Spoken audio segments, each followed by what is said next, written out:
Hello viewers, welcome to Study with Me channel. If you are seeing my channel for the first time means subscribe this channel. If you are like this channel means click like button. And also I have given my previous video link in the description box. You can follow my channel. Okay, now we move on to the topic. So far I have discussed about the cost and management accounting paper. In this video I am going to discuss about financial management. So in the financial management I have taken the topic meaning and concept of working capital. So what is called working capital? So working capital is nothing but the amount which is required for running the day-to-day business. So in the day-to-day business we are having cash for doing our normal working, no? So that cash you call it as the working capital. So simply you can call it as the working capital is the difference between current assets and current liabilities.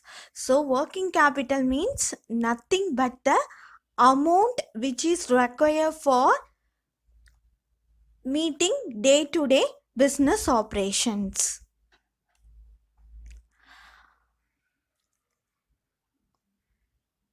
So already I have told, no, working capital is the difference between current assets and current liabilities. So what is called current assets?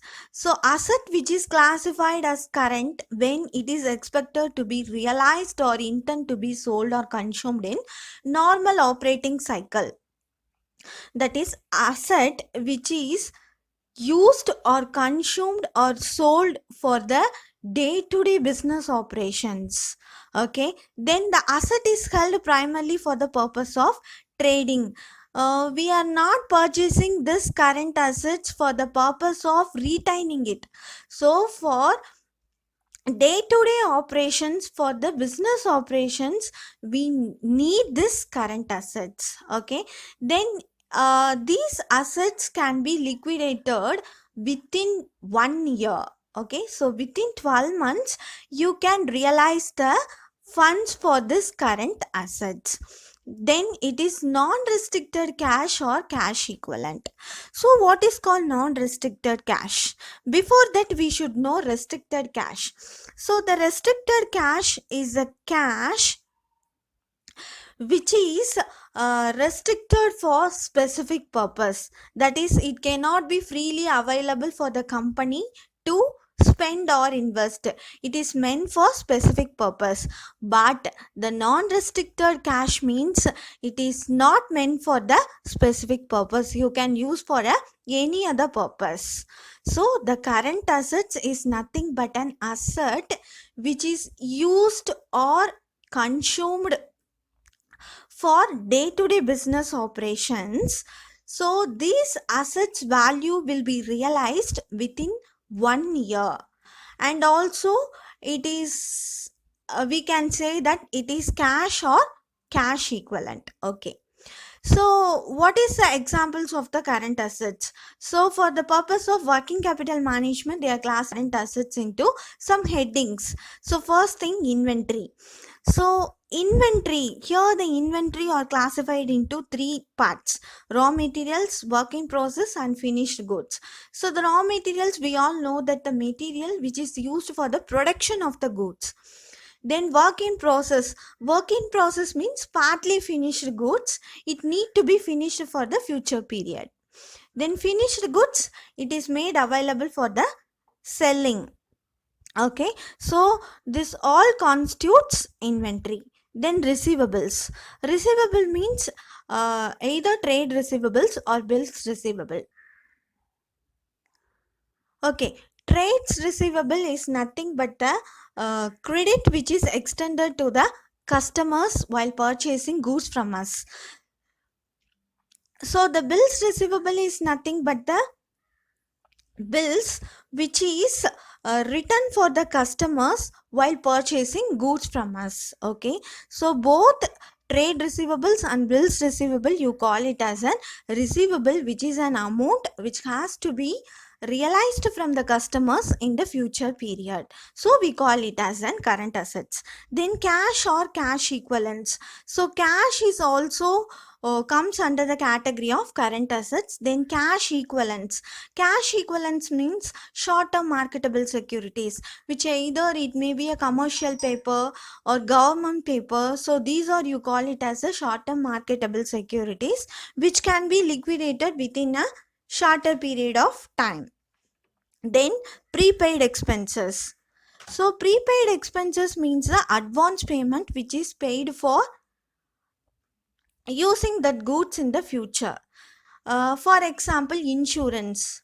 In the insurance and all, we are paying the amount in advance. After that only we are enjoying that service, no? So that is called prepaid expenses. So nothing but prepaid expenses means the advance payment for the services which we render for the future period.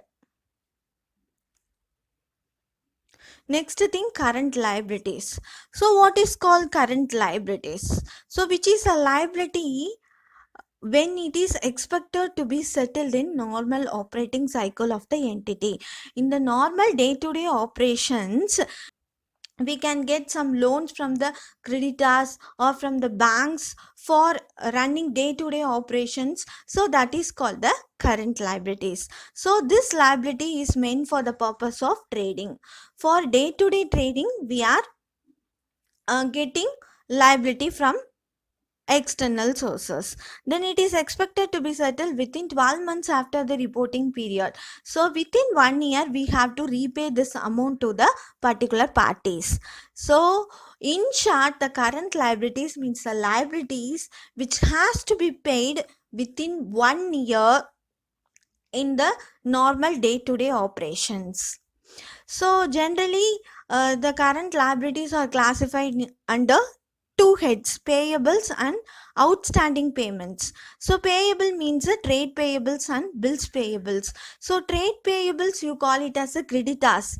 They will provide loans while getting goods from them. Okay, so if you are getting goods from the creditors without paying cash, you call it as a trade payables. So bills payable means they are writing bills for us for getting goods from them. Okay, that is called bills payable. Then outstanding payments. Outstanding payments means wages and salaries. That is, we should not paid that amount for that particular period. Suppose salary, for example, if you are working in an organization means in the month of January salary, you get that salary in the February month.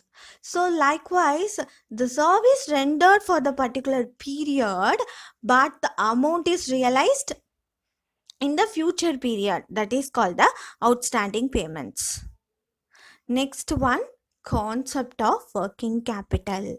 So here the concept of working capital, we are classifying the working capital into two. So on the basis of value and on the basis of time. So based on the value, you are dividing the working capital into gross working capital and net working capital. Here, time based working capital, we are classifying the working capital as permanent working capital and temporary working capital. Okay, let's move on to the chart in detail in the another slides. Okay. On the basis of value, here gross working capital and net working capital are given. So gross working capital means the firm's investment in current assets. It's nothing but the summary of the current assets, you call it as a gross working capital. So all current assets together, you call it as a gross working capital. But net working capital means simply the difference between current assets and the current liabilities. That is, gross working capital minus current liabilities, you can get the net working capital. Here also they are telling about the positive working capital and negative working capital. So positive working capital means which tells about the company's ability to pay the short term liabilities. If the company having positive working capital means the company having the ability to pay the current liabilities in a particular period. Then on the other hand, a negative working capital means it shows that company do not have a ability to meet the current liabilities on a time. Okay, because the working capital funds are not available for that organization, so in the particular time of period they are not able to pay the amount to the particular parties. Okay, next one, on the basis of time. So based on the time, we are classifying the working capital as permanent and temporary working capital. So permanent working capital means the minimum level of investment in the current assets.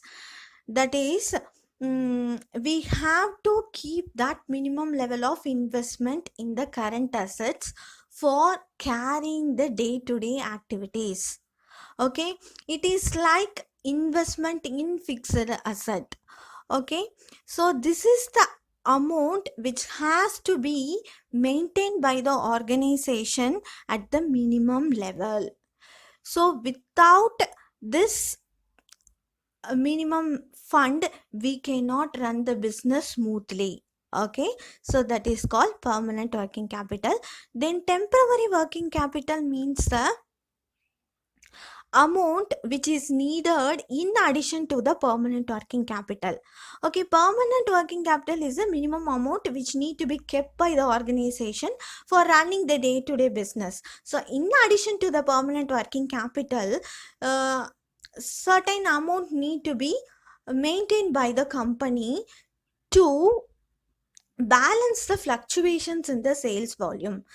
Since the sales volume, we cannot tell the sales volume will be fixed for a throughout a period.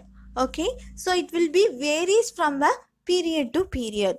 So in the month of January the sales volume will be high, but in the month of February the sales volume will be low. Likewise, we cannot tell about the volume of the sales. So to balance the fluctuations in the sales volume, so the temporary working capital is needed for the organization for smooth running of the business. Okay, next we move on to the topic determinants of working capital. So on what basis the working capital needs are decided? So size of the business, first thing, size of the business. So when you tell about the size of the business, you can classify into big business and small business organization. So if the company is growing well and also they have a lot of branches and also they are operating in the multinational level, means you call it as a business organization. Here they will holding more level of inventories.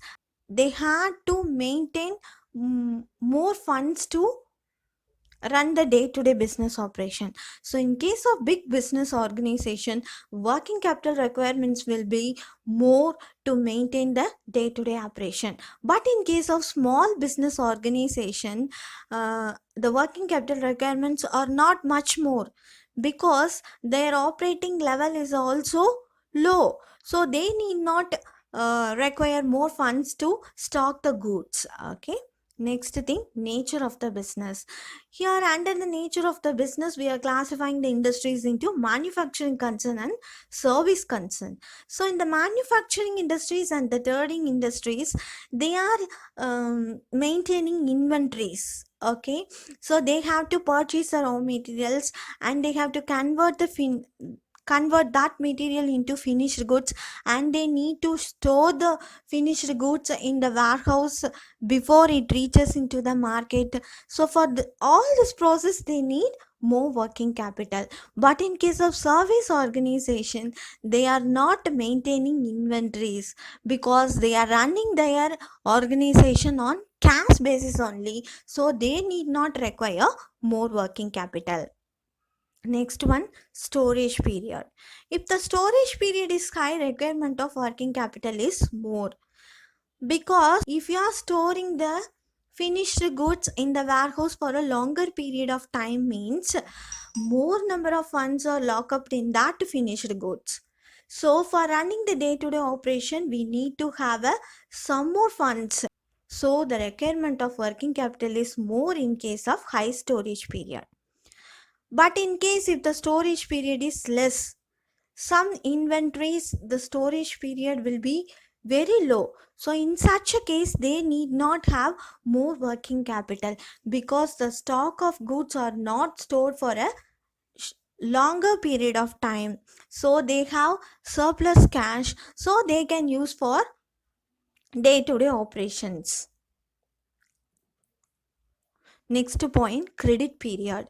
Credit period, suppose the organization following liberal credit policy to the customers means in such a case they have to wait more time to get cash from the debtors.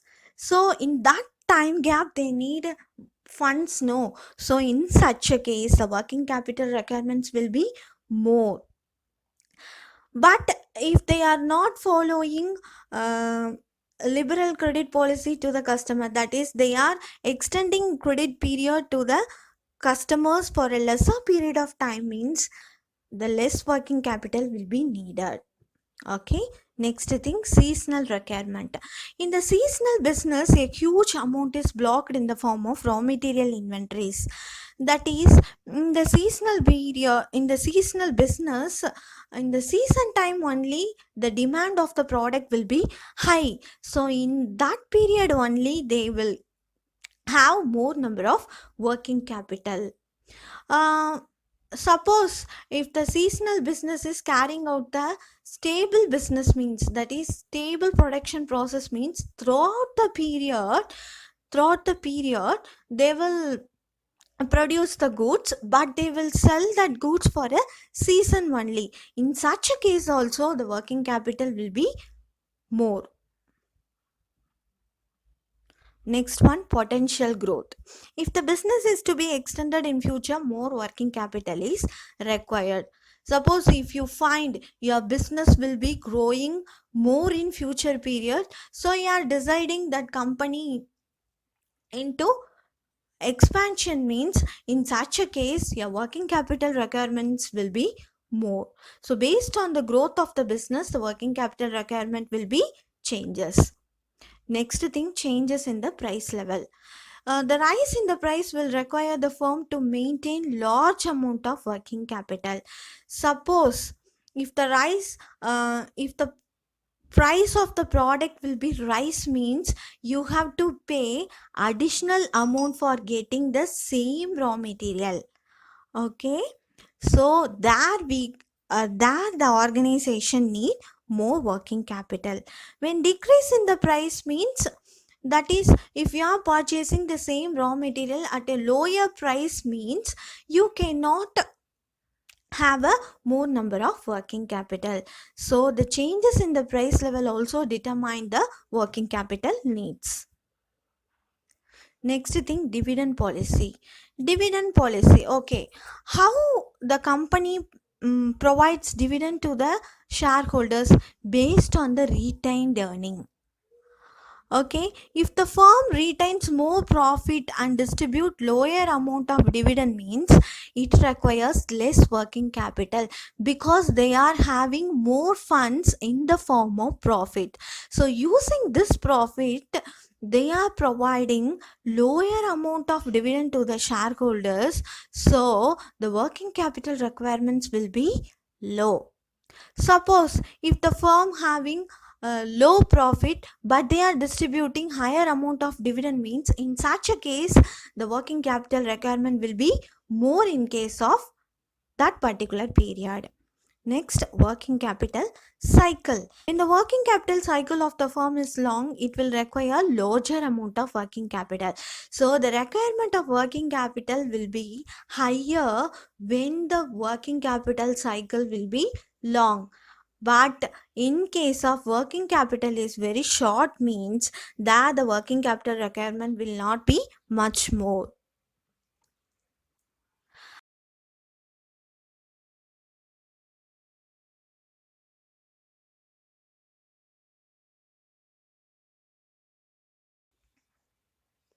I think you are all clear about the working capital meaning, concept, determinants, everything. So, in the further videos, I will discuss another topics. So, thank you for watching.